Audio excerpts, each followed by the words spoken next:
Mike speaking in one. Can we do one more time? The call to order? Yes. Is this working? Or? Now it's working. Okay. Leslie, not present. Niall, not present. Steve Gellin, present. Mitchell, Present. David, Here. Darian, Here. Raquel, not present.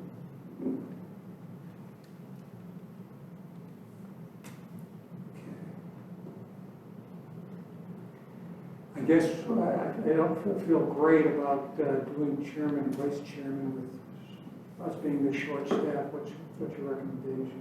I can take over and just kind of start with that particular agenda item. So as you remember, at the last meeting, we had for staff's recommendations to have Steve Gellin to be a chair for a meeting, and we pointed out that we will redo the chair selection and vice chair selection at this meeting. So this is brought to you at the very beginning, and this would be up to the commission to make a selection or proposal if any of you would like to be a chair or a vice chair. So we do select both.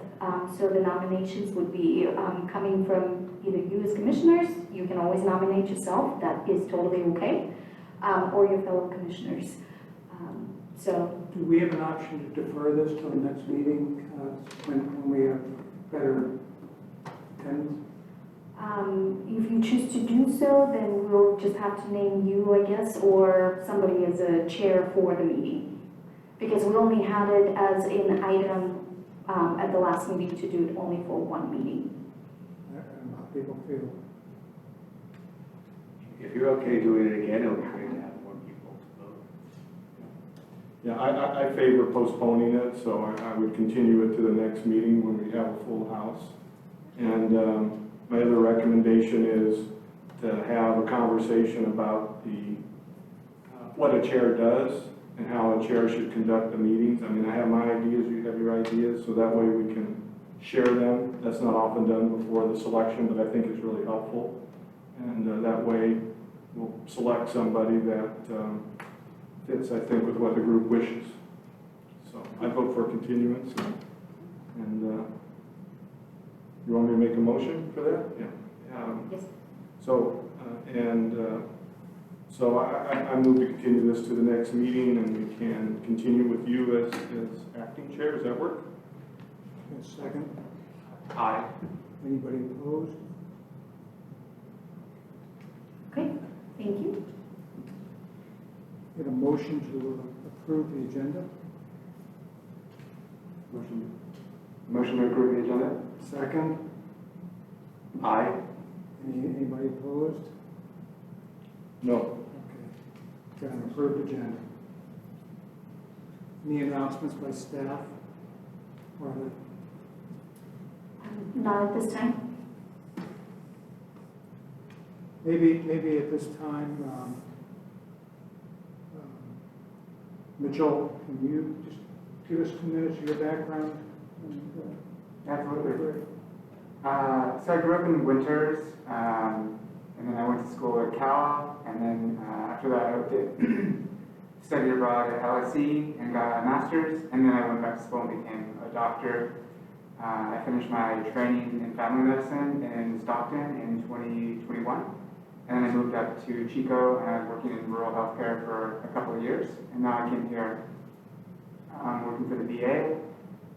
Doing faculty at Mather, training the family medicine residents, working as clinical hospitalist, and also doing administrative, like helping oversee the VA system and administrative role as well. And yeah, I'm trying to get more involved in the local community. Really excited to be a part of Davis and a part of the city government, and joining local organizations like to strengthen the Davis community. Great to have you. Welcome. Any public comment in person?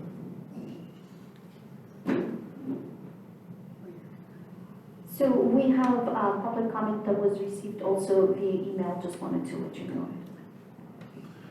Hello, my name's Matt Williams. I've had the pleasure of serving on both of predecessor commissions, the Finance and Budget Commission, which I was a chair of, as was Donna, and also on the Utilities Commission. I come here tonight because I'm extremely concerned about the item in which it appears that City Council has channeled Donald Trump's handling of his cabinets, where dissent is to be stamped out as proactively as possible. Trump at least allowed his cabinet members to come and to voice dissent. The council appears to be wanting to make it so that nothing is going to come up unless it's coming from the council. It's worth reviewing that we would not have a forecast were it not for the Finance and Budget Commission on its own initiative moving forward with the Project Toto, which eventually became Chapter 4 of the budget. The city was looking at its numbers 1 year at a time. 1 year, 1 year, 1 year, 1 year. The forecast looks at 20 years ahead.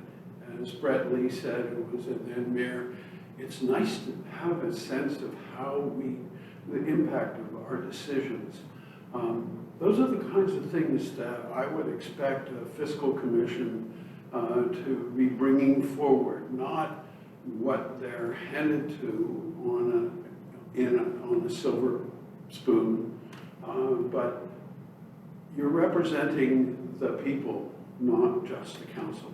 You really should be able to show your discretion, work with the finance director, work with the liaison from the council, be able to look at things like the fact that we're 3 years behind in issuing an audited financial statement, that not having an audited financial statement is probably in violation of some of our debt covenants.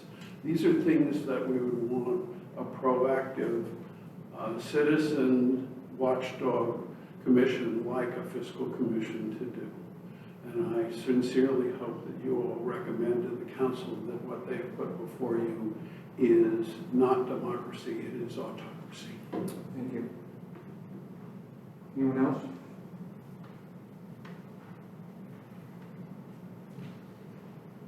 No? I'll speak when you're ready. You said you had written? So we have received one public comment, which you have received in all of your inboxes as well. We printed it out for public viewing as well from Alan Pryor.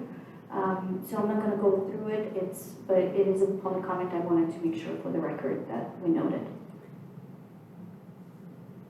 Okay, then we'll move on to item 6A.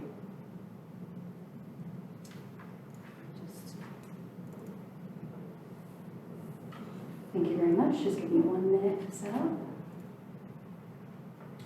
All right. Should we expect to see that on our screens? You should be able to see that on your screens.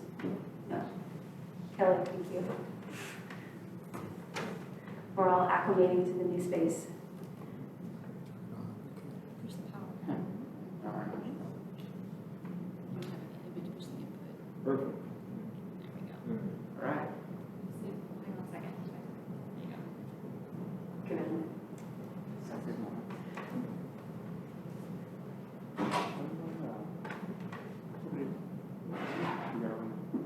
Good.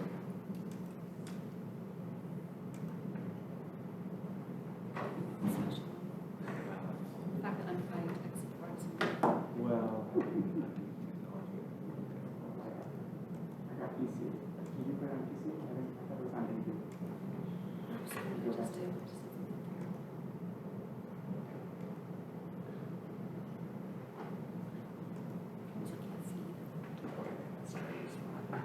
There you go.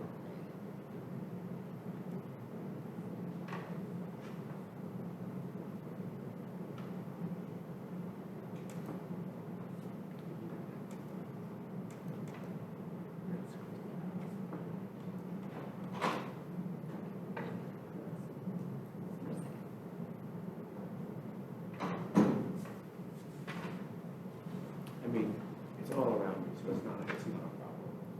There you go. Now it's not a problem. Yeah, it's really not a problem. Okay, so we have someone joining, haven't started yet, Sorry. just in time. Being late. All right, we're good? Yeah. Okay.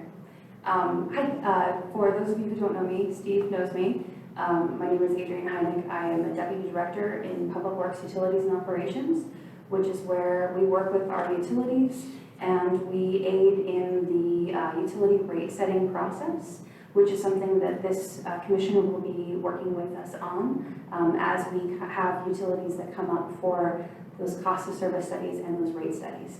In your packet, you should have received a staff report from us that includes lots more detail than I'm going to cover in the presentation today. This is really just kind of a getting to know you so we can talk through in sort of global specs, how we approach rate setting in the city of Davis as sort of an orientation piece for you guys. All right.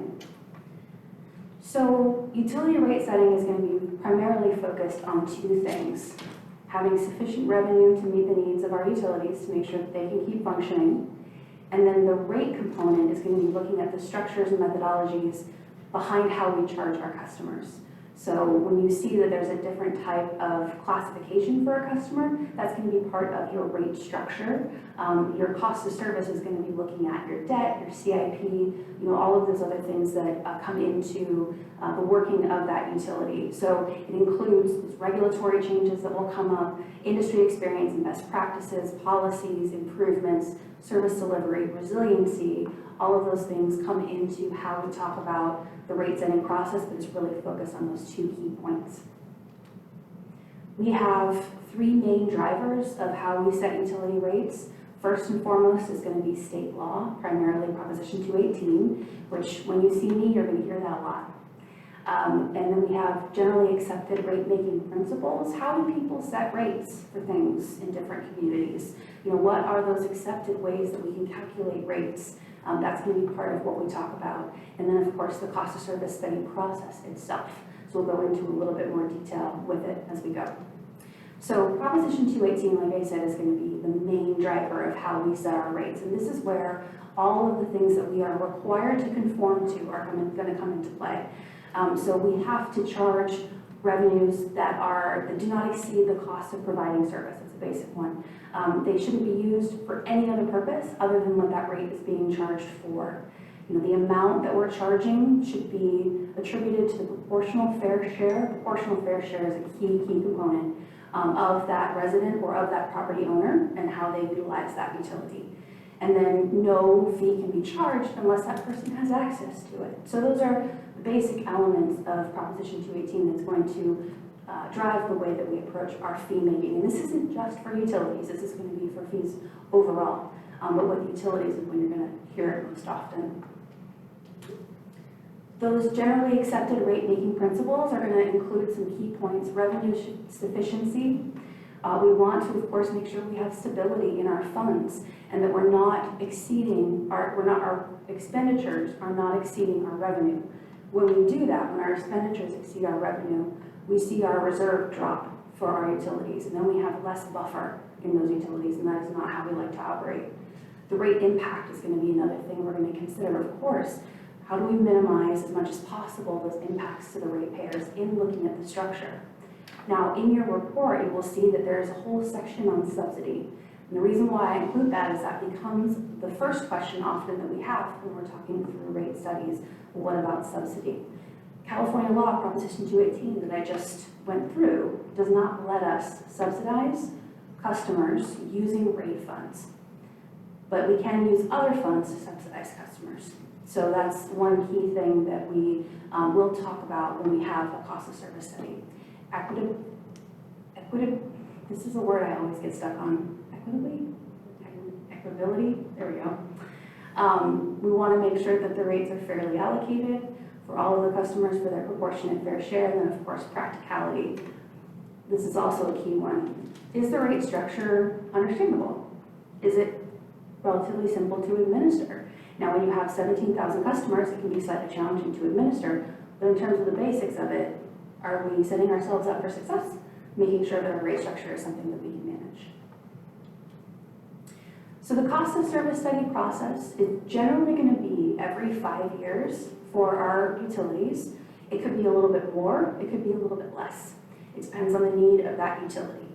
We do annual fund updates for our utilities. So we come forward and we say, hey, here's what's happening. And then we'll look and see whether or not it makes sense for us to start another cost of service study or wait on it a little bit. Water, for example, the last cost of service study we had was in 2014. It is 2024. So there are some times in between. Other utilities we've had every 5 years or so. If there's some kind of substantive regulatory change that changes the way that we function, we might see a cost of service study a little bit sooner. So the first piece that we're going to look at in a cost of service study is going to be the financial plan of the utility. And that includes, like what I mentioned before, those capital expenditures and the revenue, capital improvements, debt payments, if applicable. Not all of our utilities have debt.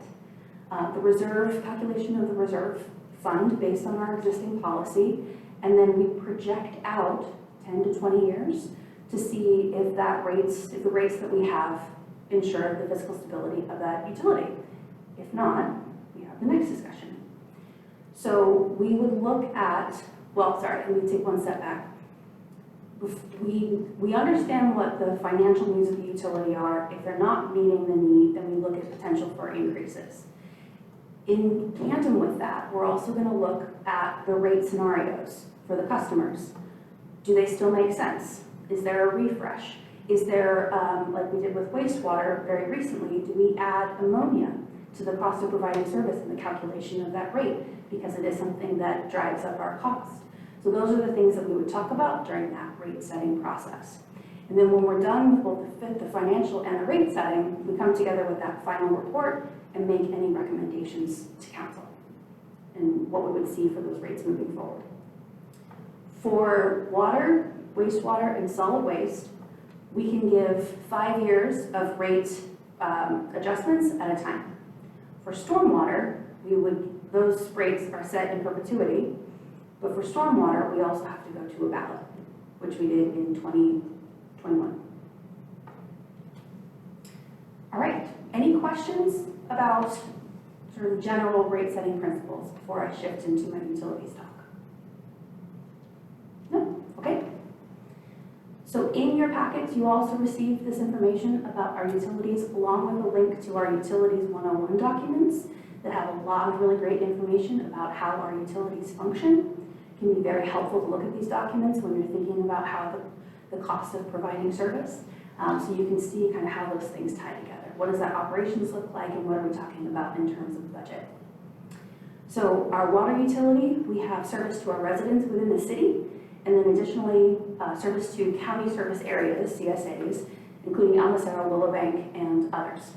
Most of the time, the state does not like the little outcroppings of developments that don't have access to municipal water, so they're looking for folks to be able to connect to neighboring water systems to make sure that that water is sustainable.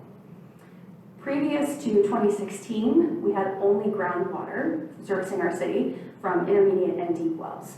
And now we have a conjunctive water use system that combines our deep wells and surface water from the water treatment plant. We call it Woodland Davis Clean Water Agency. It's a JPA run by Davis Woodland and UC Davis.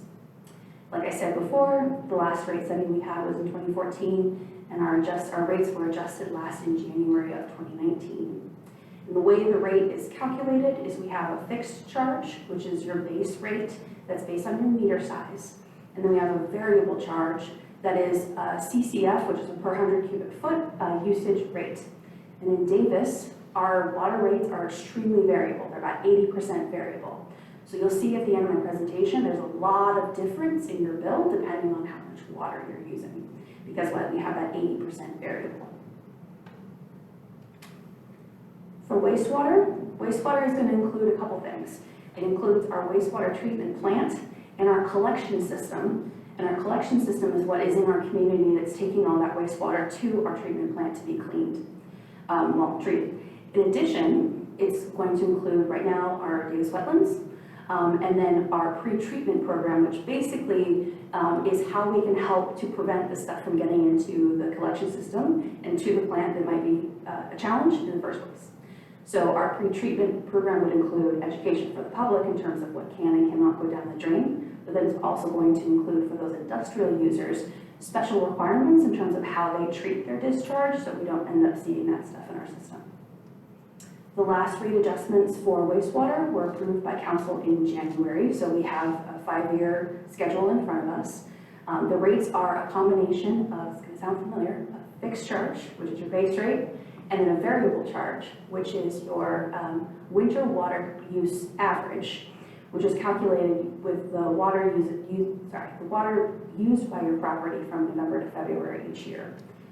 For residential customers, there is also a per unit rate, and that is not the same for commercial. So commercial is going to be just that base rate and the variable rate, and the residents will have the base rate, the per unit rate, and the variable rate. For stormwater, this is the maintenance of our stormwater conveyance system. A lot of people don't know this system exists, but it does, and it's very important. It takes all of that floodwater and all that runoff from different properties and hardscapes and takes it out into lakes, rivers, and streams that surround our community. Key for us is it takes it out there untreated. There's nothing that's going to treat that water because it's leaving your yard or it's leaving the street and going into those storm drains. So we do have a permit that restricts the types of things that can go into that system. And a lot of that is that public education you're going to see about runoff and stormwater as it comes off your property, because we're trying to prevent that material from getting into the storm drain and then getting into that wildlife habitat. The last time we adjusted rates was in June of 2021, and like I said, that was by ballot. That is because for Proposition 218, there is a question about whether or not stormwater counts as sewer. And there was some adjustments to state law to say, yes, stormwater counts as sewer, so it can be treated the same as the other utilities. That's still in the court system and hasn't been resolved yet. So we're all kind of waiting to see. The utility charge itself is based on a combination of parcel use, type, and size, and then a calculation of the average percent of impervious surface for that type of parcel. And then lastly, but by no means least, we have solid waste, which is the waste hauling that's provided through an exclusive franchise agreement with Ecology Davis. And that's a collection of solid waste for all properties within city limits. Currently, we only serve folks within the city limits. This includes garbage, recycling, yard materials, organics, as well as street sweeping. And actually in Davis, we have 5 waste streams. So we have garbage, recycling, yard materials, organics, and cardboard. The city provides outreach and education to all businesses and residents within the city, which is required by state law and also by local code. We had our last adjustment for solid waste rates in January of 2022. That was the end of a 5-year rate adjustment cycle. And those charges are based on the subscription level size of your cart. So if you have a 35-gallon cart, 65, 95, it's going to have a different charge. And that is comprehensive of all of the different services that the solid waste program would provide wrapped into that cart size.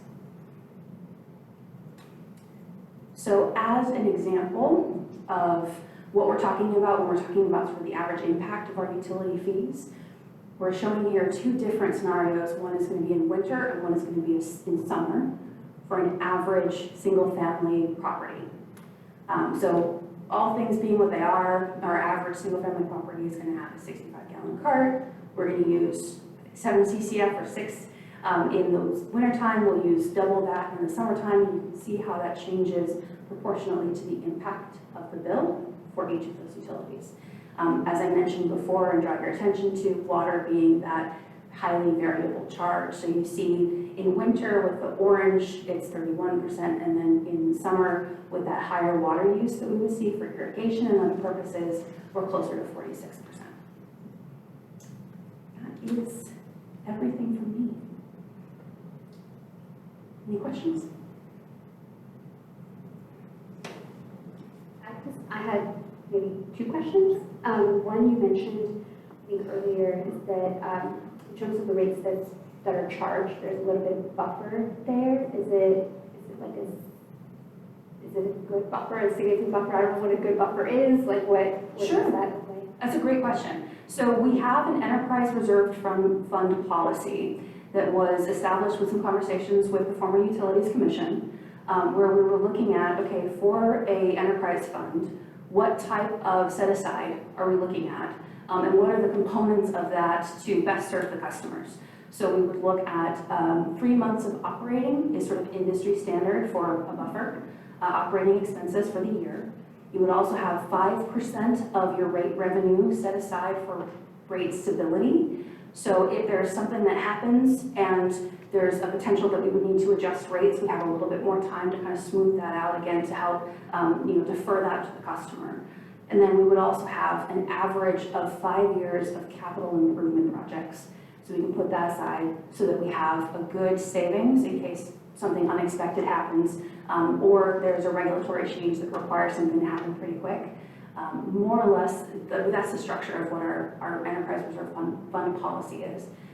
And we have found that it's been very helpful. There were a couple of utilities that did not have reserve funds at all. So we have been able to establish those, which we're very glad about. But it's certainly something that we want to continue to sort of check in on and say, is this still serving our needs? Does this still make sense? Is it still close to what industry standard is? So that we can be sure that we're being very careful stewards of these funds. So, I suppose similar sized cities in the vicinity or in the county, or do they have similar buffers, or are they pretty different? They would have something very similar. Like I said, 3 months of operating is pretty standard for everybody. It's also required by state law for water specifically, not by the other ones, but just water, which is interesting. And then some kind of rate stabilization is definitely going to be part of other rate structures or reserve structures for cities. And then, thank you, that's helpful. And then my second question was just, you mentioned that there's a lot of education outreach that happens and so where's that, is that cost baked in as well, or does the education outreach come from somewhere else? That is a part of the regulatory component of the utility, and it is paid for through those rates, yes. Okay. So it's all one part. But then you, like, when some customers are subsidized, that is not baked into the rates, that's No, that cannot be, yeah. Quick follow-up. So it seems like there are tiered rates and a reserve fund and stormwater fees, all things that one might have theoretically thought that Prop 218 would get in the way of, which I'm very happy we have. And I guess I'm just wondering, are there other rate structures or methodologies which would be best practices besides the subsidy issue that you've been advised by the city's attorneys that you can't do? I'm not the city's attorney, and I don't want to be, but I am curious if there is something that would make your lives easier that the attorneys are telling you can't have. So, as a clarification, we don't have tiered rates anywhere. That is one thing we don't have. Then stormwater, you're right, with 218 and having to go to ballot, this community was fantastic in enabling us to do that. For stormwater programs across the state, because you do have to go to that ballot, just really quickly, they don't have them. They tend to come out of the general fund instead of being a supported enterprise fund, because it's very difficult for communities to get those ballots passed. So we're very lucky here that we do have that opportunity with our stormwater program. In terms of how the rates are structured, generally speaking, what we have is going to be the most straightforward. Where we don't have that is actually in stormwater. When a lot of agencies will charge stormwater based on a flat fee per parcel size, and that's it. There are challenges with that, because how are you demonstrating the nexus of the connection with the stormwater utility? And one of the issues that we came up against with that one is our system is a little bit outdated, and we had some challenges implementing it. So it's not necessarily with the city attorney that we would have some of those challenges, as much as it is our systems and making sure that we're working within what we have the capability for. The other piece is, we want to make it as straightforward as possible for our customers, but then also as straightforward as possible for our finance department, who does such an excellent job in supporting us with those utility fees and having a lot of that communication with our ratepayer. So we've not come across a type of rate structure that we've kind of looked at and gone, I'm not sure, because of the city attorney, but maybe more because it would be much, much harder to explain, or we just would have challenges implementing it. My turn? Or would you like to? Yeah, I have a few questions. Thank you. So I'm just curious, why are you presenting this now? Is there a rate study in the works that you're going to ask us to get engaged in, or is this just general information? Right now, this is general information, just as something that you guys are going to be looking at. Just kind of get it in front of you and say, hey, check out our utilities. The more information that you have before we start a utility process is going to be easier on all of us. We do have likely a solid waste cost of service study coming to you guys in the new year, but we're still a few months out from that. Okay, so there's no imminent rate study adjustment, rate study in review. So, and then, so because I'm curious about the best practices for the water rates. What I heard the last study was 2014 and was updated in 2019. I'm not sure what the update means, whether it looks at the premises of that original study or makes some kind of inflation adjustment. I don't know. But what's in store for the water rates if it's almost been a decade since the last full study? Sure. So what was in 2019 was the last adjustment of that 5-year rate schedule. So we started those adjustments in 2014 and ended them in 2019. So it was an adjustment, the last adjustment I think was 9% in January of 2019. Since that point, we have checked in on the water fund each year to see, okay, where we're at, how are things going? And in 2020, we started a water cost of service study with the Utilities Commission, and we got to a certain point and we're like, you know what, everything's really good. We don't see a need for us to go through with the study. We had 3 other utility studies happening at the same time, and we did suspend that cost of service study review. Is it built into the rates that you're allowed for a certain increases in that study based on whatever that might be, additional costs for the water treatment, or so? Because you said it got adjusted up 9% 2019. Was that built in the original study? Yes, so that would have been part of the 5-year schedule that we had in 2014. We had rate adjustments each year of those 5 years. There is no escalator, if that's the question now. For the 5-year studies for the rate structures, once you're done, you're done. You're done. Stormwater is different, sorry. So is 2024 the last year of a potential adjustment then? No, 2019 was the last year of potential So adjustment. we've been running on the same rates, and it's been acceptable in terms of, okay, interesting. Yeah, so that rate structure worked well, right? Yeah. Yeah. We also had some ups and downs. We had the historic drought, I think the most drought we've experienced in this state, since that time frame. So we've definitely seen some changes, which means we would come back and talk about, is it time for another cost of service study? But like I said, we've been checking in every year, and we have not seen that need. Okay, that's good news. I had a question to follow up on your question. So if it turned out that the reserves weren't sufficient, sounds like they have been, but if they weren't, what would be the practice for the city to try to manage with that? Do you borrow money from the general fund? How do you manage if don't have adequate reserves for one of these? We have had interfund loans that we've been able to utilize. Not recently, but previously, we've been able to use some funds to shore up some utilities, specifically the solid waste fund, when it did not have a reserve. We were able to utilize that to make sure that we could continue to operate until we were able to establish one. So you haven't had to do that in a while? No. Okay, good. Well, that's good news. How big is the team that manages the rates? How big is your staff? We have 2 people, including myself. Wow, that's incredible. That's a small team. And I assume when you do the actual study, I don't know if you're working for the city in 2014 or the 2019 update for the water, we hire a consultant to Yes. The city does that? Yes, we hire a consultant, and we also utilize, key stakeholders. Our utility division manager, whichever utility we're talking about, would also participate in the process.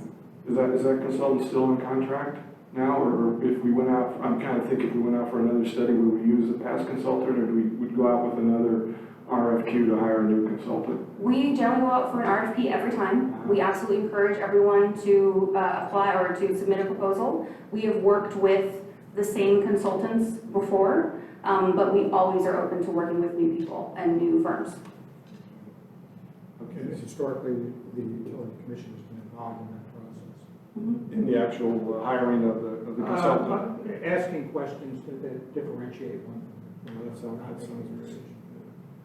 Okay, just one last question. Thank you for indulging me. So as far as I can tell, there's no plans in the near future for a rate adjustment for any of these funds, right? I mean, there's nothing in the horizon. I'm trying to figure out, hey, what do I want to get up to speed on? But Sure. So right now, we have a approved schedule for our wastewater utility rates. That is 5% per year for 5 years. We're in our first year, so we have 4 years left to go. So there would be a 5% adjustment for those wastewater rates each year. We also have for stormwater, because it's different than the rest of them, because the state decided, it is a 3%, well, it's a CII up to 3% adjustment annually in perpetuity. So depending on what the CII is that we use, we come to you guys and say, hey, here's what's going on, here's the project we're working on. We'd like to go ahead and request or ask council to put in this rate adjustment. We would talk amongst ourselves. There's a motion from you guys, and we would then bring that to council for their review as well. So technically speaking, 2 of our utilities are going through rate adjustments annually. The ones that would not be right now are solid waste and water. so the other 2, you anticipate moving forward with a rate adjustment that we might see? Is that what I'm? Solid waste, we would anticipate coming at the beginning of next year. Water, we'll see what the fund update looks like and what those recommendations might be. Okay, thank you, Chair.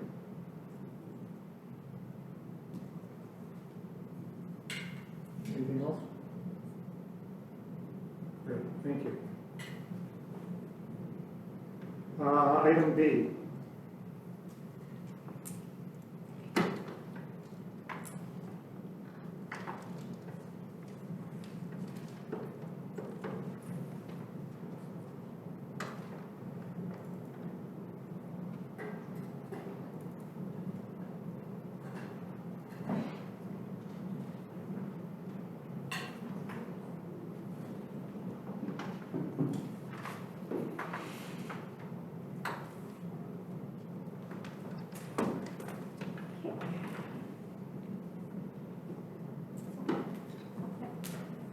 Good evening.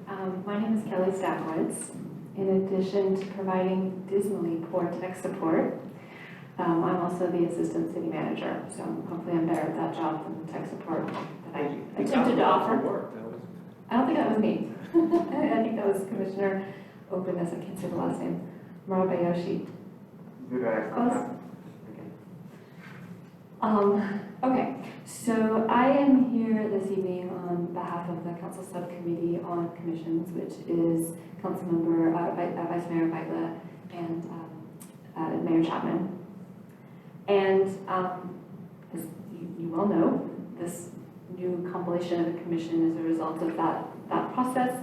One of the other things that we heard a lot of as we've talked to different commissions and staff and council members was confusion or uncertainty or lack of clarity or dissatisfaction, depending on who you were talking with, about how things get onto commission agendas. So what we're doing tonight is collecting your feedback and input that I will take and share with the subcommittee. We're going to all the commissions that are meeting in September and doing the same thing.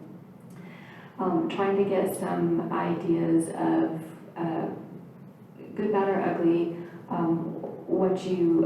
any input you have on the process, basically. So this isn't specifically a fiscal related question, this is a process related question, so bear with me.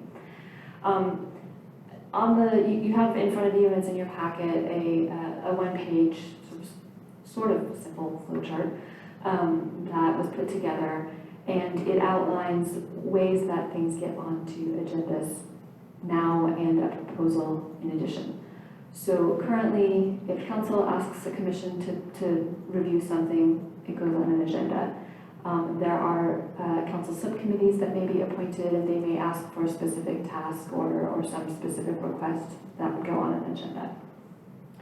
In addition, there may be items, such as the items that Adrian was just talking about in terms of different issues or things that we need a commission, we need review on. Maybe it's a report, maybe it's a rate structure, etc. Those would go onto a commission agenda. And then there are commission-initiated requests. And this is where we're wanting to have some input and conversation.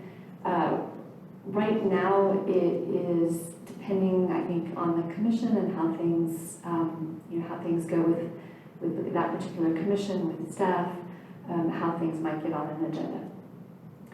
What we're trying to do is ensure that there's some communication back and forth between the council and the commissions, so that if a commission is going to be talking about something or working on something, you can be assured that it's something that the council is interested in you working on, and also if it requires different resources from the city, maybe it's staff time, maybe there's some other sort of resources that you know the parameters of what those are.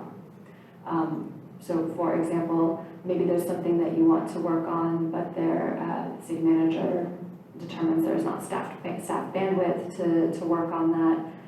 So anything you work on may be on your own. Or in order to work on it, maybe you need staff to assist, and so you need to figure out the right timing for that. So what we're proposing here is that if a commission wants to add something to an agenda, add a task, basically, to a future agenda, that there are a couple of ways to do that. If there's a council subcommittee that's already established on the topic, then the idea would be check with that subcommittee and see if they agree. That way, then you could put something on the agenda and go forward with it. If that's not the case, then we would suggest that you work with staff and the council liaison to that committee and see if they're if we're agreeable to it. And if that's still not working, or still there's not interest in it, then and this is a place where it's not clear on this flow chart, and we have actually already received some public comment that indicated to us that it wasn't clear. So things would go to the council at that point, and we'd say, here's what was proposed. The staff liaison isn't supportive of it or doesn't think it's appropriate. Full council, what do you want to do? Want to ask the commission to put it on or not? And so that way, things are not opaque. They're very clear and out in the open what is agreed upon, what is not. Another thing that became clear with some of the public comment that we received already, and you guys have this comment, or these series of comments, was the timing and a concern about somebody sitting on a request for months at a time just to kind of bury it. While we don't say anything here on this flow chart, the intent is for this to be, by the next meeting, or at least you have an answer by the next meeting of, hey, this is going to go to council or whatever it might be. So the intent was never for anything to be used as something to bury a question or something that the commission wanted to do. So all of that said, I'm not going to walk through the rest of the flow chart, but I'm happy to try to answer any questions. Again, looking for input of any type from the commission, whether that is a full commission vote on something, or if it's just individual feedback that you're providing. Whatever form you give it to us, we'll take it back to, or I will take it back to the subcommittee, and we'll go from there. So that is what I wanted to share, and if there's any questions, I'm happy to answer them.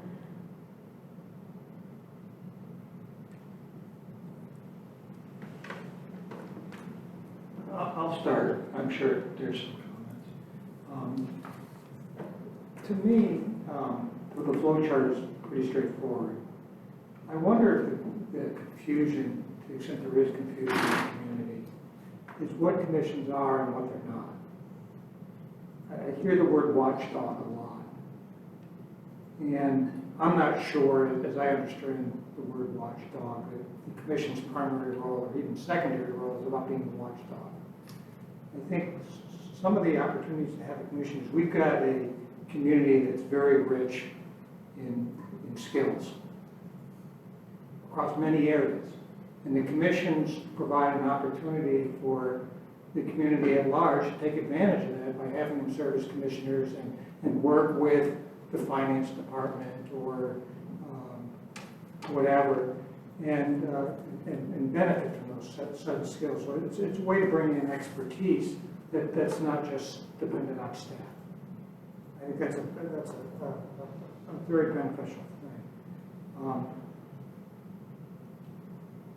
I think the other thing is where we have confusion, it's we're working with different sets of facts.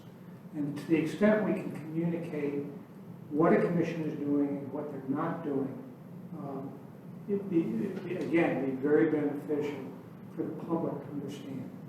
I think at the end of the day, we're all trying to do the same thing. But I think we have a little difference in terms of what role is this watchdog thing, and what a commission can be. To me, as long as there's minutes to meetings that clearly say an idea was generated in a commission, was brought before council acted on it or didn't, that's enough of a footprint and enough transparency for me. I may not like it. I may want to go work on it myself outside the commission. But as long as there's transparency to the public, to the activities going on, I don't see any issue. And I think the process supports the flow chart supports. Thank you. Chair, I have a suggestion. Is there any public comment? I would rather hear the public comment before I see a member there. Or would you prefer to wait until after our comment? Fine.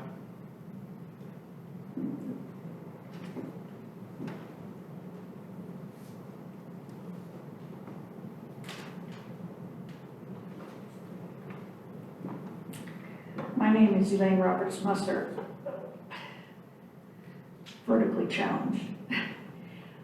I assume by now you've received the letters from Dan Carson and myself and Alan Pryor. As Alan mentioned, the city fiscal picture is dreadful. The city's general fund reserve is half what it should be. The last city audit was 3 years ago. The city council reduced the annual budget for road repairs by $1.5 million. The city council gave excessive pay increases to the highest paid city employees. And the city council unilaterally decided to suspend paying down the $42 million debt of unfunded employee benefits without input from the now defunct Finance and Budget Commission, a commission rendered inoperable by the City Council Subcommittee on Commissions. It is imperative your commission start asking the tough questions and demand straight answers on behalf of the public. However, this may not be possible, and here's why. As Dan and I have pointed out, there is a move afoot by the City Council Subcommittee on Commissions of Mayor Chapman and Councilmember Vitla to micromanage and indefinitely block any commission-related proposal for any reason. Read it. Read that staff report carefully. Commissions would be subject to review and veto by either a two-council-member subcommittee or the City Council assigned liaison. This brings up all sorts of scenarios ripe for misconduct, as described in the letter Dan and I sent you. It straitjackets commissions into being no more than rubber stamps, even though the commission handbook clearly states commissions should act independently of the City Council. Further, it foments secret meetings behind closed doors, which is a clear violation of the Brown Act. A single City Council member becomes a minder and a shot caller of what the commission can and can't do. A council member who may be answerable only to special interest groups who donated to their campaign coffers and got them elected. This is not looking out for the best interests of the public, nor is it good governance. This is corruption at its worst. This plan should be scrapped as soon as possible. It is illegal and unworkable. Thank you. Thank you.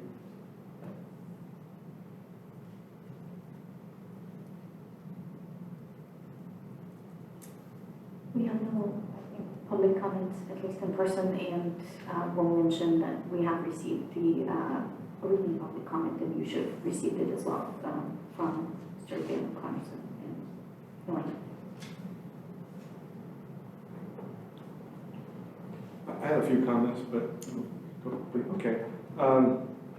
So, first reaction was, yeah, this is good, but to have some kind of discussion about, community-wide discussion, this is initiating it to me, about the relationship between the commissions and its function, their functions within the city.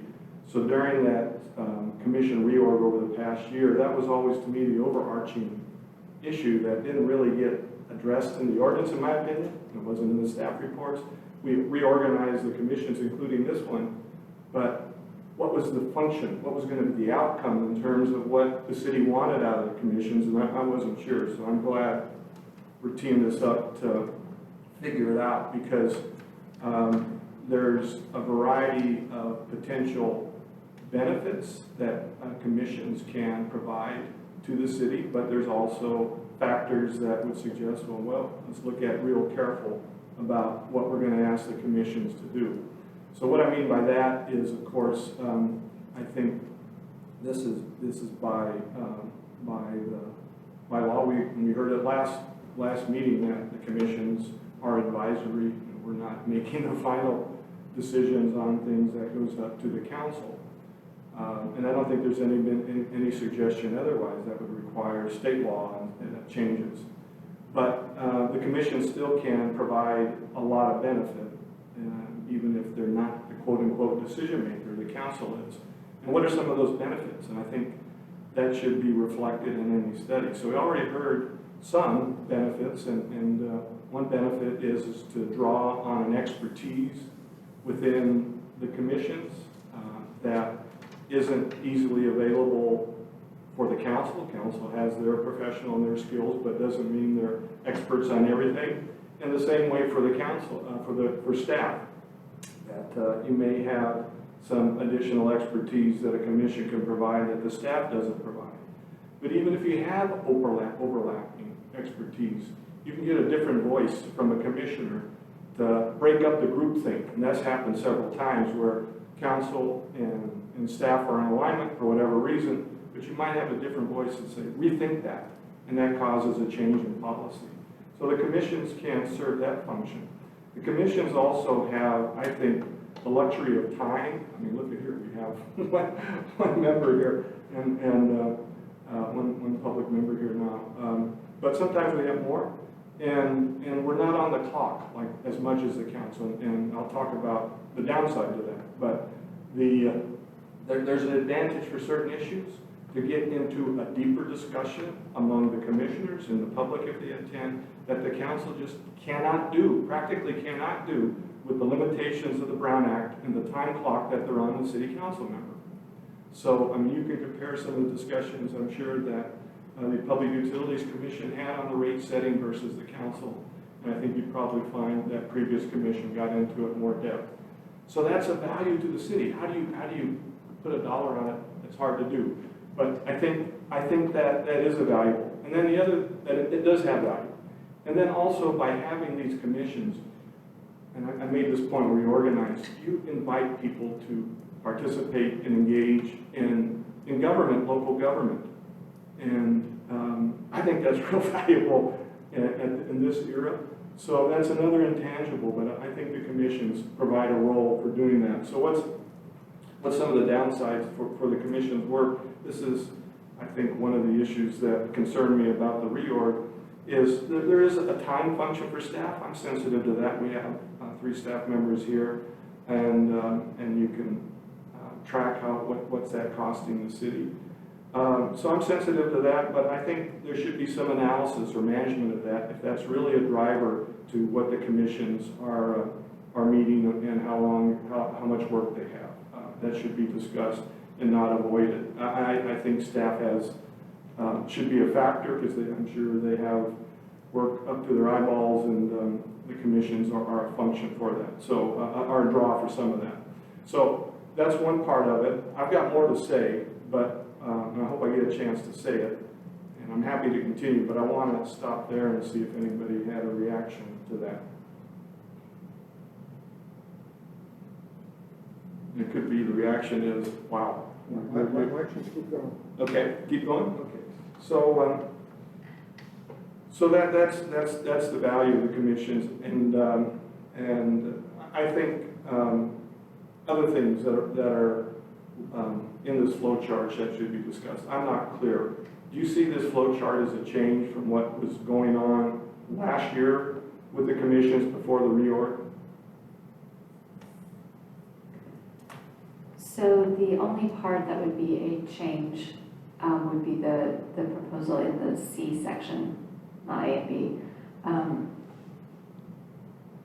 Commission, it's not been clear how commission-initiated items get on an agenda.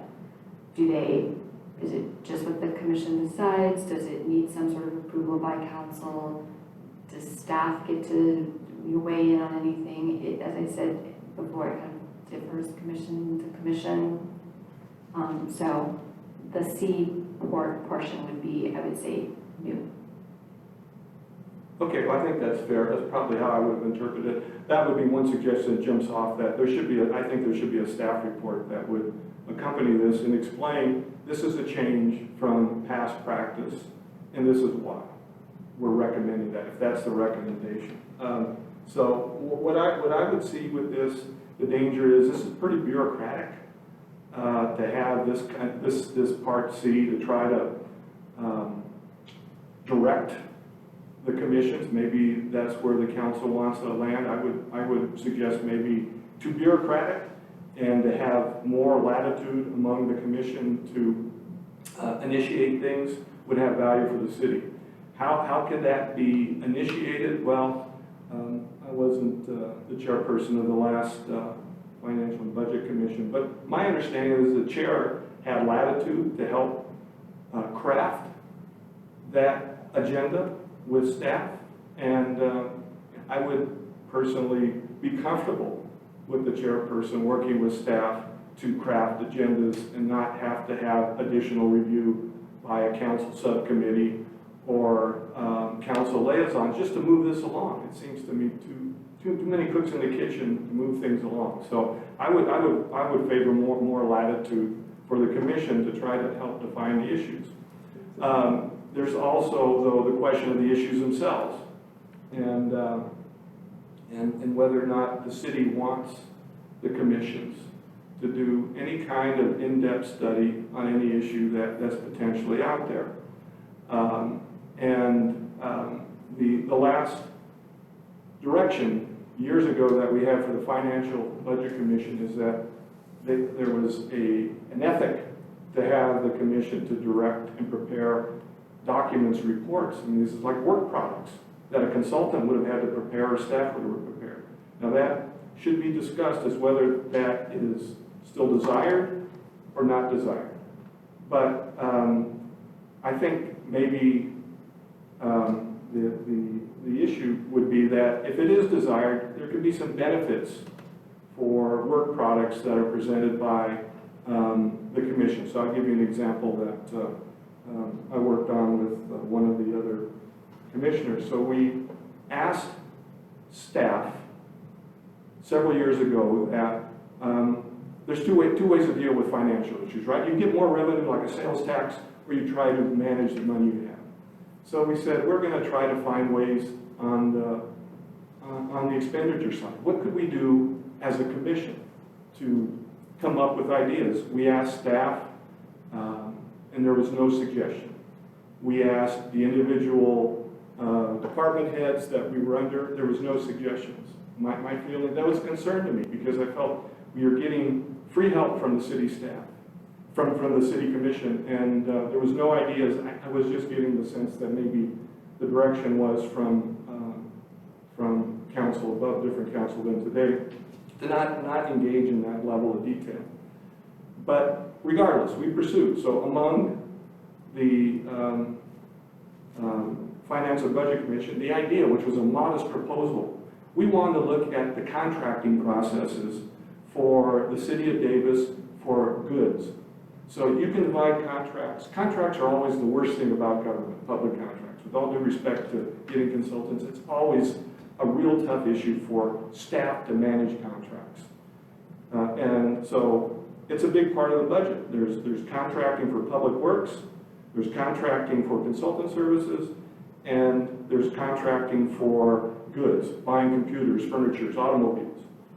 That is probably the lowest level, the lowest in terms of impact of the city budget. So we elected to do that as a commission. And after trying to get a topic, we finally had that topic and put some time on it. And we prepared a report that was made public and approved by, so the subcommittee prepared a report and was made public, and then provided to the entire commission for review and approval. We approved it.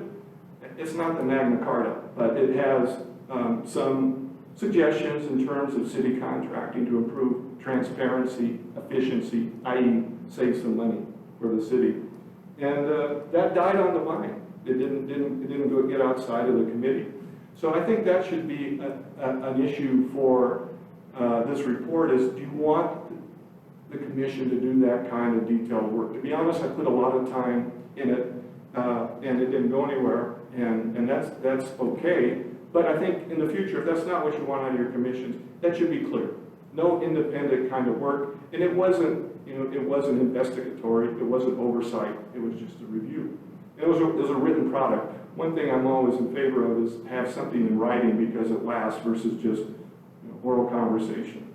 So take that one in there. What kind of work products do you want from the commission, if anything? If it's purely advisory, then the only work products we're going to see is from the staff and the consultants, right? That's all we're going to see. So, and that might be okay, but I think that should be addressed. I wouldn't favor that, but that should be addressed. So I'll move on to a couple other topics. One thing that I think is real important is to have the commission agendas in alignment with the city council. What I mean by that, my observation is they're often out of alignment. That a council makes a decision, whether it might be something relating to, I don't know, risk management or investment strategy. They've made the decision, and then it comes to the commission. Okay, to me, that cow's left the barn. I mean, we can have a meeting and get educated, that has value, but for us, but it doesn't have the same kind of public engagement that I would see ideal for the commission. Would be the commission would be able to review it, provide input, hopefully look at the pros and cons, debug it, look at the red flags, and pass that on to council. So we would be serving as public eyes on those kinds of issues. So I think that should be a principle to consider to make sure that that these matters are in alignment. Another issue that the agenda items are in alignment. Another issue that needs to be explored in this is what is the relationship between commission, staff. So I'm always sensitive to staff. I've been a staff member. But I'm also never gotten a good answer for the city. Can a commissioner ask for some help from staff? Maybe the answer should be no. Staff is too busy. But for instance, on this report that we worked on relating to public contracting, we needed to look at documents and contracts. And some answers we were getting, we'll make a Public Records Act request. Okay, that's an anathema to me anyway, because if we're a commissioner and we take a Form 700 and we're part of the team, we should be able to get some help if we have a legitimate issue that we want to look at rather than having to go through a Public Records Act request. So I put that as issue number one. One of the key issues is, to what extent can commissioners ask for help from staff? And if the answer is, and this would be a legitimate answer, we can't help you.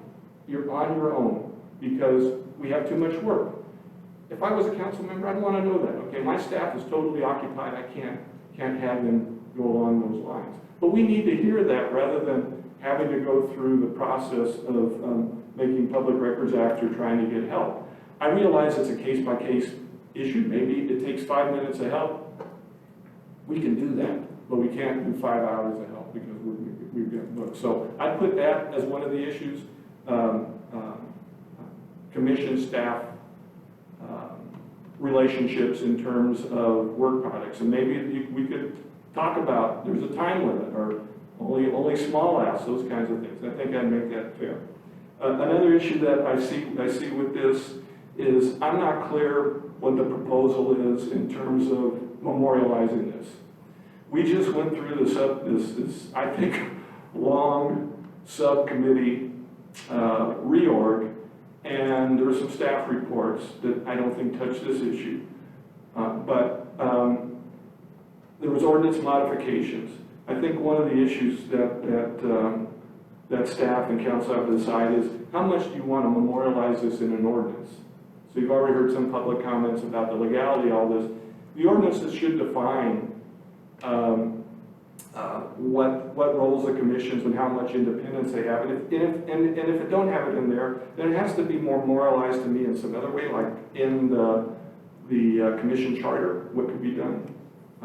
So I would favor that wherever this lands, that there's something more than this flow chart. I'm sure you were getting there at some point, and that it gets memorialized in a legal way that would allow future commissioners, in fact, maybe this commission, to say, okay, this is what our authorities are. So I would suggest putting that there, and I think I've already mentioned I'd have a robust staff report on this because I think there's going to be a lot of conversations about the roles of the commission, and that staff report will be the driver for people to try to dig into it. I think it's too hard with this flow chart, and back to the C. And there should be clear daylight how this is changing what we've done in the past so people can provide input on it. So that'd be my 2 cents. As I said, I started with, hey, I think this is great. I've been wanting to have a better definition between a commission and staff. And this is my 4th or 5th commission I've been on, and it's always been kind of cloudy. So I'm happy we're trying to sort that out a little bit better these days. Well, those are my comments. Thank you. Anything else? Yeah, I don't want to interrupt if other commissioners have comments, and I don't normally speak, but I want to make a comment, so I don't want to interrupt if you have further. So I want to thank you all for these really, really thoughtful comments, and I want to just offer a couple of thoughts here. I was not on the subcommittee, and so just so you know, and some of you may be more or less familiar with the Brown Act, but I can't have conversations with the subcommittee outside of public meeting about this. So when you got this flowchart, that's when I got this flowchart. And so, I'm reading it very carefully, and I'm really appreciating your comments very much. They're extremely important. I want to say one thing here too, is that I really want this commission to be really successful. And I know from having served on multiple commissions and now being on council, that the communication that takes place between the council liaisons, the commission staff, has to get better than it has been in the past. I know that from having been where you are, and I fully recognize that. I want to also make sure you know that this is a really important opportunity for you to really give us feedback on how you think it should work. And Commissioner Sandino, you've made a lot of comments, as have others. I want to drill into one area because, and David, you gave the whole scenario of your work. One of the things that has really concerned me as a council member and when I was a commissioner is that I believe that commissions have an incredibly valuable role to play. There's a certain amount of work that kind of comes down at the direction of council or the request of council. I don't want to stifle commission-initiated work, and I appreciate the frustrations that you shared with your experience. So part of what I am hoping will come out of this Part C, which is new, This is a new thing. There's never been clarity on this before. And I know when I served on the former finance and budget, we spent a lot of time debating this basic issue. What can we do? What can we not do? How do we know when it's okay for us to take up this item? I'm going to throw out an idea here, and I don't normally throw out specific ideas, but I just kind of want to see if you want to chew on it. But to me, if you as a commission decide there's some subject you want to take up, and let's say that staff and your liaison says, we don't really have the bandwidth now, your council liaison says that's just not really consistent with our current goals and priorities, but you still feel like it's something very important and you think it could be useful. What I'd like to see is for you to then make a case for what you want to do. It doesn't have to be a 10-page argument, but a brief 1 or 2 page explanation of what it is you want to do, why you think it is actually important to do it, a little bit of information about what resources you think it would take to do it, and what you hope the outcome would be. Just a 1-page proposal that says, here's why we still want to do that work, even though you're telling us it's not something you want right now. And then the full council should hear that. We should take it up, talk about it in a full council, open public meeting. And if the answer is still no, then we really know it's no. But I really want you to have the opportunity to take up self-initiated work, and I want to get to a place where we don't have the kinds of frustrations and confusions that I think we have had in the past. So I'm just throwing that out there. This is an issue I've thought about a lot because I served on the finance and budget when some of these issues were going on. And so there has to be clarity. I mean, at the end of the day, our staff is very busy. They only have so much, bandwidth. Councils, has certain goals and priorities. But I don't want to stifle independent thought or self-initiated work. I just want to be able to make sure I make a good decision about it. I don't want someone to do a lot of work that goes to naught. So I just want to kind of throw that out there and see if you all want to talk about that idea, because to me it sort of fits into Part C, whereas right now under Part C, kind of goes down the flow chart, says do not recommend approval, and then it says suggest modifications or alternatives. And that's not a bad idea, that's one possibility, but also you could make your case as well. So I just want to throw that out there as an idea. Take it or not, as you choose, but I just wanted to express that. Would you like feedback on that? Sure. Yeah, so this is what I see. First of all, is that proposal consistent with C, or is that another proposal? Part C. It looks to me like a slightly different proposal, modification. That might be good, because it looks like the commission could make a recommendation, but it doesn't have to go through the council liaison. Is that what you're suggesting, directly to the council itself? May not have to go to staff, directly to the council. So that would provide some more latitude. But the issue would be, again, what does that recommendation entail? Is it just a commission digging into the issue? And how much latitude would the commission have for that? Or does it involve staff and city expense? And if it's just the commission or just conversation with the city, with the commission itself, I think that, to me, it would have a different possibility than taking staff time or consultant time. And then it's still a bureaucracy. I think it is a change in process. How fast would that go through the system? And if it went through the system slowly, the issue might become moot. That's another problem. So, and then it's just kind of intangible. Would that discourage anyone from the commission to try to put an issue, to put together that document? It sounds like you're putting the burden on the commission to write a 2-page staff proposal. And I very rarely see commissions put together those kind of written instruments. So I think it through. I mean, I'm interested in seeing how that would play out, but that's be my reaction to it.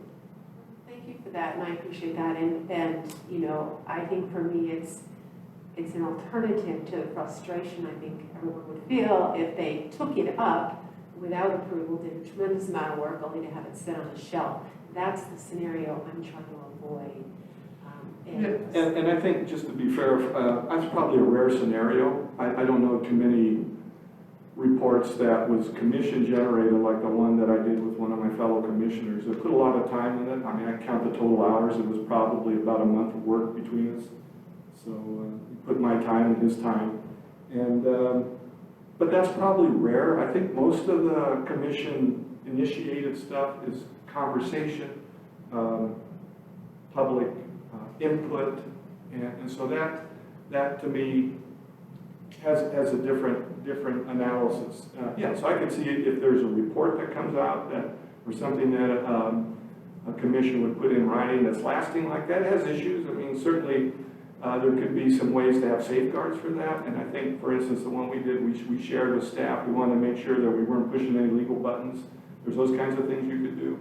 But I think that's probably the exception to the rule. There's not much of that going on anymore in the commissions that I'm aware of, independently. I mean, there's been a couple. I remember Social Services Committee did a study on affordable housing, and they did a lot of the work themselves. And then Social Services Commission did its own report on policing and how that was working. So, I mean, it happens, but that's probably the exception to the rule. So that'd be another factor. I hate to stifle commission thought and initiative because you had a few major examples that may have ruffles and feathers. I think that is a very key point in all of this. We're talking about an exception process here.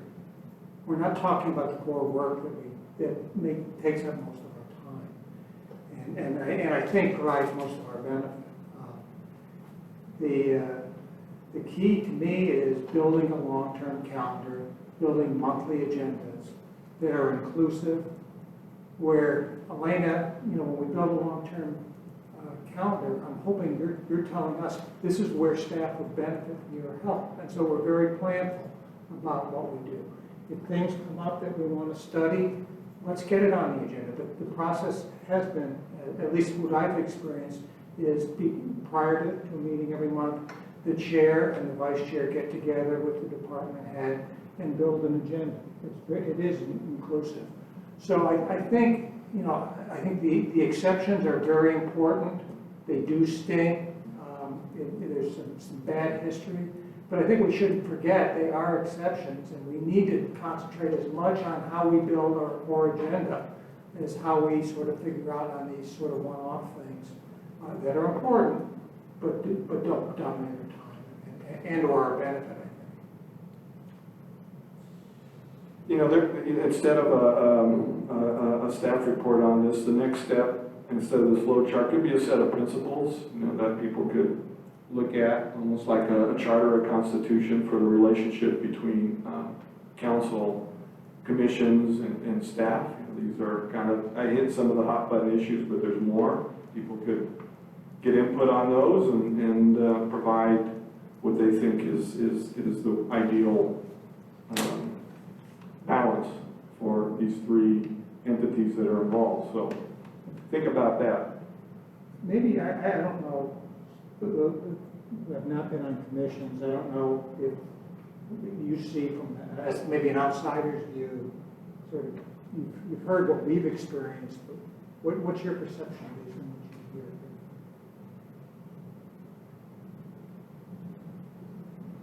you hear? Or not? Well, I mean, I'm not angry about anything or anyone. And so I guess I would want to see how this goes. So, for instance, issues were raised about reserve funds and things like that. Well, it would be strange if that didn't come up when we started talking about budget and sort of started talking through. If we developed an additional interest in understanding the reserve fund and wanted to do some additional research or understand what other cities are doing or what the best practices are, again, I'd be surprised if staff didn't come back and say, yeah, that's an important thing that we're going to. So I'm inclined to think that this is, that it's going to be okay, having not been, bitten at all. It all seems pretty likely to work out. And if not, then it would seem like we need to do something about it, but it doesn't. But my sense is not that it's likely to be a problem until it is. So my thought on that, see, I think that reflects how I would think, and the commissioners think, the idea is to be helpful, to see something and to provide input that maybe someone else missed, and if it's reserve fund, okay. And by having the collective wisdom of the commission, that's the idea. And then that would be useful to staff maybe that didn't quite see it that way, or the council. So yeah, I'm in alignment with that.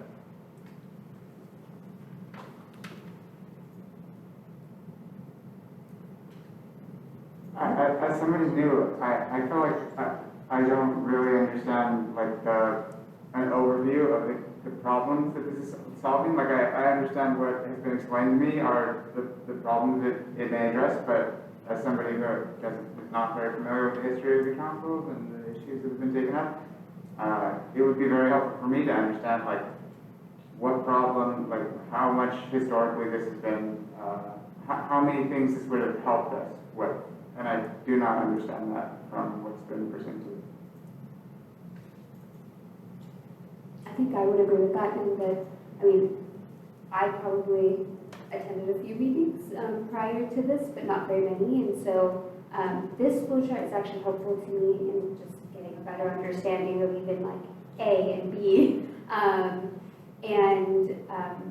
C, I guess I've not experienced any of the commission-initiated requests in the past to know like that this solves what problem this solves, and so that like maybe a little bit of extra color on that is helpful. But to me it seems reasonable. So that's just my take. Are there any follow-up questions or specific questions you want to ask? I don't have any follow-up questions, but I really do appreciate all of the thoughtful input from all of you. Y'all have a slightly different perspective, and you've raised a number of, I think, really helpful points and comments. To answer your questions about what problem is it solving, or why are we even talking about this?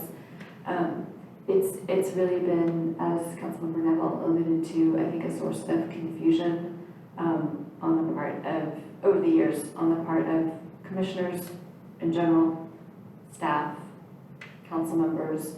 Sometimes a commission will be going along doing something, and then council said, why are they working on that? Or a commission works on something and then there doesn't seem to be interest in it, maybe at the council level.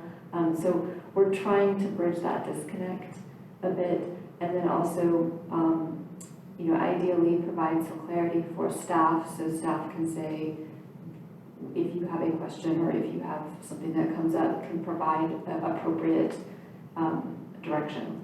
So that's the goal, is to try to provide more clarity. Whether we are able to achieve that goal or not remains to be seen. So this is the very first commission where we've had this discussion. We have all the rest of the commissions to go, and then we'll see where that takes us. Does the commission want to leave it as that? No need for any kind of statements as a group? I'm happy to leave it, but I did want to add, maybe for Mitchell, maybe a model for this. So what we're discussing is management theory, organizational theory.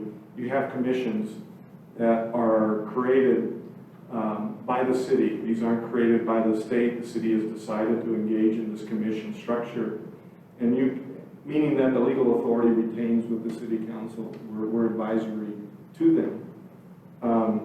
So then you have the spectrum as to what that means to have this commission structure. One model would be that staff brings an agenda to the commission, and the commission reviews that agenda and sticks to that agenda, and that is just providing input. That would be probably a more closed model. And then there's, on the other side of the spectrum, commission has a lot of latitude to set the agenda, and do what it wishes to do, use staff, etc. That would be on the other end. And what I'm hearing is a conversation where is the right landing point for that. Not a lot of guidance from state law, and there's not a lot of, my opinion, not a lot of other cities that have as robust commission structures as Davis. So we've sort of had this ethic for the city of Davis to have this kind of forum for public input. And because of maybe the values I described before, that there's some advantages to that. So anyway, that's how I see it, kind of where do we land? I don't know if that helped. Are we comfortable moving on then? Done this? All right, why don't we do that then? Item, let's see where we're at here. Item C. Who's, is that you, Elena? Thank you, Chair. I'm going to actually run this item, so thank you very much. Appreciate that. So you will notice that your agenda was actually amended after it was first posted, and that was because I requested that an item be added. And so this is an example of something where the council is requesting your help, and we want to give you a little bit of background about what we're hoping you will do to help us. So I want to give you just a little bit of background first, because as you can see, the agenda item requests that you form an ad hoc subcommittee. And for those of you who are a little bit new to the open meeting law, there are a couple different ways that your group can form subcommittees. One is through an ad hoc subcommittee, which is a subcommittee of less than a majority of the members that meets for a very specific purpose for a limited time. When you do that, you do not have to comply with the Brown Act. So that means if you're this two-person subcommittee, you can go talk in a coffee shop and communicate with each other freely. In contrast with that, there are standing committees which have ongoing, longer jurisdiction. They have to comply with the Brown Act. I'm just mentioning that here because what we're asking of you tonight is that you consider creating an ad hoc subcommittee that would be made up of less than a majority of the members that would basically help a subcommittee of council with some work that we're doing. And I want to tell you just a little bit about what that is so you even have enough context to know if you want to be on this subcommittee and what it would do. So by law, every city has to have an investment policy that's required by the California Government Code. And the Government Code tells us what the investment policy should contain in terms of its elements. The California State Treasurer provides municipalities with a lot of guidance on how to do their, not only their policies, but their practices. I'll just mention this very briefly because it's kind of key to this government investment, is that governmental entities, as many of you probably know, are really different from private entities. When they invest their money, the guiding principle is to protect and preserve their assets, not to make a profit. Very different from a private corporation. And so there are a lot of very specific restrictions on how they can do their investments. We have a policy. Each year, we take it up for review at city council level. And basically, when we do that review, we're looking to see are there any changes in law or very regulatory changes that necessitate a change, or is there anything else that we should be including in our policy that isn't there? Several months ago, we had a request from a number of members of the community wanting us to take a closer look at what I would call the social responsibility portion of our investment policy. Many cities, many governmental entities have this in their policies, and they vary. Some of them are very focused on sustainability and making sure they only purchase from certain kinds of companies. There's all sorts of different ways you can go about doing this. We were asked to take a closer look at that part of our policy, specifically that part, and council designated a two-person subcommittee made up of me and Vice Mayor Beitla to do that work. We have not yet developed our full proposal. We've been a little busy, but we've done some research. We've looked at quite a bit at what some of the other governmental entities are doing, but we've yet to really put pen to paper or to work with Elena and her staff about what would be workable. But we do know that you can help us, and so we thought that we would ask you early on in the process so that you know it's coming down the pipeline. We will certainly be asking your full commission to review this, what we are ultimately going to recommend to council before we make that recommendation. But we also thought that there might be some advantages to forming a two-person subcommittee if you chose to do so now. And there are a couple of reasons for that. One is you'll be prepared so that in a couple of months or so, when we come to you with the proposal, you have a subcommittee that can take a deep look at it, bring it back to you. But also, it would give the council subcommittee the ability to kind of have some conversations with the subcommittee members to really make sure you know what we're looking at, what we're trying to get to, and that kind of thing. We can't develop it together with you as a single entity because that presents some legal issues, but we can consult with the commission-created subcommittee if you choose to create one. So that's really kind of the bones of what our request is tonight, is that if it's your desire and you feel that there's some members on your commission who may have some background in public investments, may have some expertise. I know when we were at our meeting last week, there were multiple members on this commission who expressed, having some strong background in that. So that's really all we would be asking of you tonight, is to consider whether you'd like to take that action now to form this ad hoc subcommittee. It's not essential that you do it tonight. It's not imperative that you do it tonight. But we wanted to make sure you knew we were thinking about your work and wanting to make sure you knew it would be coming to you, and that we very much want your review of what we come up with. So I'm gonna kind of stop there, see if you have any questions, and go from there. You know, staff's looking at me very nervously, so I may have gone beyond some Brown Act parameter. Even though I'm a lawyer, sometimes I go, oh, didn't go too far. So if you have any questions, I'm more than happy to answer them. So if I understand it, the full, complete charge of this subcommittee would be just on socially just, I mean, it's important, but it's only socially responsible investing, nothing else. That's right. That's exactly what this commission council is tasked with, just that piece of the investment policy. Yeah. Thank you. Time bound, is it like a month's work? In terms of what the subcommittee would have to do, I don't see it as being that extensive. There's a lot of research we've already done. Honestly, to me, because there's some expertise already here, it's more of a sounding board with some of the folks who have some public investment knowledge here, just saying, hey, here's what we're thinking of, based on your professional experience or your experience, is there something we missed? And a big part of it too, that I don't want to neglect to say, is a big part of what we ultimately do is it has to be something that's feasible to implement. And Elena's been really clear about this. She knows, she absolutely knows what her responsibilities are in the work she does, and she's always reminding us as council. And she has already advised us of how important it is that whatever we come up with has to be pretty concrete and tangible. I've seen lots of socially responsible investment policies that use mushy language, like shall never do anything that harms animals. I mean, I'm exaggerating a little bit here, but that's not feasible to implement. You have to be, there has to be a certain degree of precision so that the people actually making the investments can actually follow your policy as the way you intended it to be followed. So that's really, in my mind, the hard part of this project. And we're going to have to pick Elena's brain a lot on that part. So.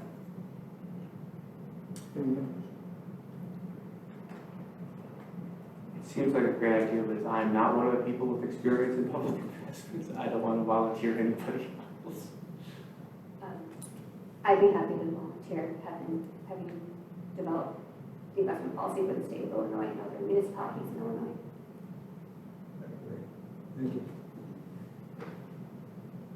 It's kind of your item. I just wanted to, I'm pretending I'm staff right now, so it's your item to run. I don't know if there's a second nomination or if you want to take public comment before you want to proceed. I was just doing sort of a staff role there. What do we need, other than a volunteer, do we need a motion?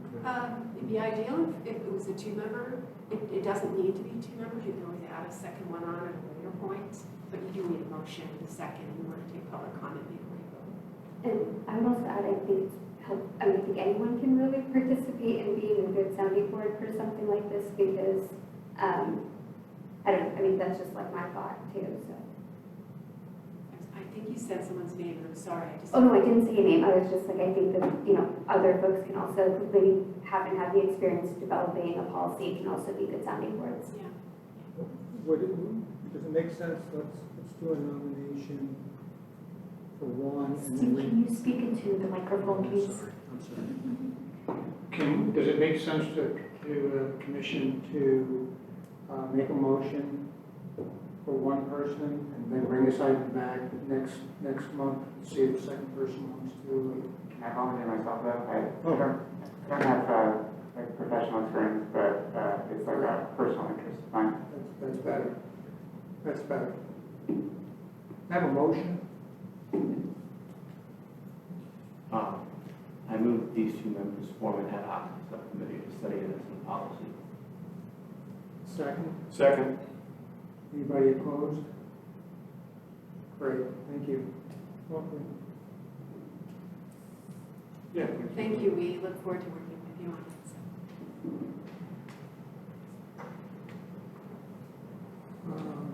I don't know that we need any clarification on future meeting dates. I think it's just informational. Any other comments, questions before we adjourn? Chair, if I could just say one last thing. I just want to let you know that Elena has been working really hard on sort of an overall kind of orientation and training, and Michael Coleman is going to be doing some training. Is that going to be in November? So he agreed to October, but I'm trying to get a little more precision from him and just to make sure that he's still available for October. Now, Michael Coleman is the author of the California Municipal Finance Almanac, a resource that I used for many years, and he's a wonderful trainer, and he's able to explain a lot of the complexities of municipal finance in really clear ways. So I'm really excited that he's going to be able to come and do this presentation. Motion to adjourn? So moved. Second? Second. Opposed? Thank you.